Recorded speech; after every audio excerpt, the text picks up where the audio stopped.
Elsa Romo Nickell was born September 16, 1944. Her parents were Mary and Jay Romo. She was the second of 8 children. Her 3 brothers were Jesse, Daniel, and Raymond, and her 4 sisters were Susie, Alice, Elena, and Mary. The large family lived in Wellington, Texas. Elsa was always well liked by others. In high school, she was an officer of the Future Homemakers Club as well as the Library Club. She was also a talented artist and loved gardening. She later married Bill Nickell and moved from Wellington to the small town of Panhandle, a town of just 2,400. Elsa was a secretary for an attorney named Marshall Sherwood, and according to Sherwood, she was a top-notch worker that was always friendly to everyone. She also worked at a children's group home. On Sunday, July 13th, her brother Jesse became concerned when she didn't show up to church services, so he went to her home to check on her. At first, she didn't answer the door, and at around 5:20 p.m., Jesse returned to try again and walked to the back of the home, where he noticed that the door was left wide open. The screen door was still locked, however, he was able to cut through and get inside. There he found his sister, Elsa, dead. Her nightgown had been ripped off, and a pillow was covering her face. In a panic, Jesse went to the next-door neighbor's home and asked them to call police. The sheriff quickly arrived, but unfortunately, the neighbors had already compromised the crime scene. They had changed Elsa's gown and bedding, they had vacuumed the floor, 2 wine glasses that had been left out were washed. The neighbors had good intentions, though, not wanting Elsa to be photographed in the condition she had been found. But because of this, most of the crime scene evidence had been destroyed. The small town of Panhandle was shocked by Elsa's murder. Who would want to harm Elsa, the woman who, according to people that knew her, had a spotless reputation?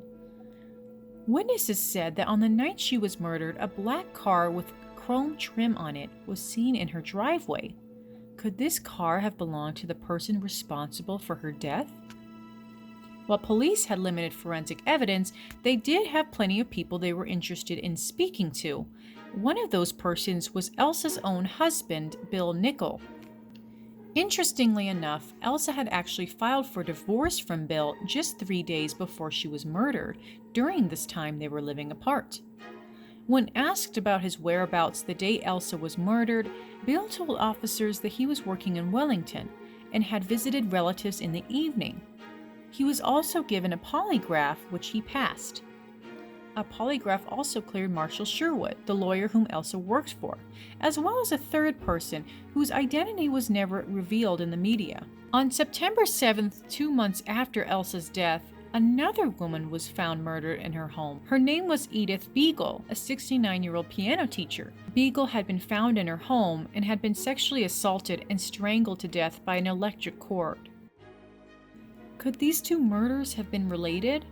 Immediately, investigators suspected a man named Benjamin Alex Hassler Jr. He lived with his mother just a block away from Edith Beagle. Police questioned him a few days after Edith's murder and requested he come back in for a polygraph.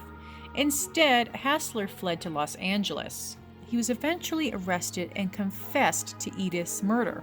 He was found guilty and sentenced to 99 years in prison. But could he have also been responsible for Elsa's murder? While it's unclear if he was ever considered a suspect in Elsa's case, there were some differences between Elsa's and Edith's cases. For example, robbery appeared to be the main motive in Edith's murder, as money she had kept had been taken. She was also sexually assaulted, whereas Elsa had not been.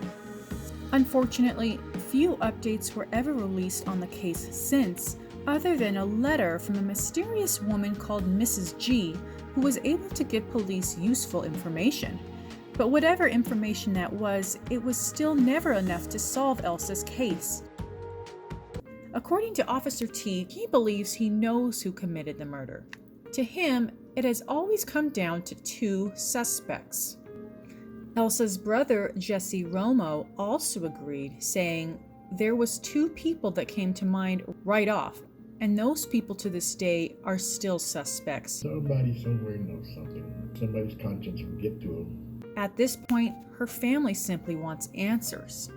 Elsa's youngest sister, Mary, says, "Why did this person keep my family from having closure? There were other people who surprisingly knew who the killer were, but were afraid to tell. What about our fears? We were looking over our shoulders for 50 years." She also questioned why paperwork from Elsa's case file had been missing. This was an issue that was confirmed in 2017 when photos of someone believed to be Elsa were found in a previous sheriff's storage building. Some things from the sheriff's office in an old storage building.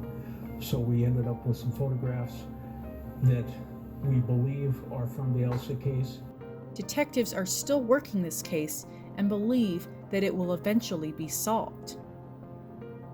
If you have any information, even if you feel it is insignificant, please call 806-537-3511 or contact Crime Stoppers at 806-374-4400.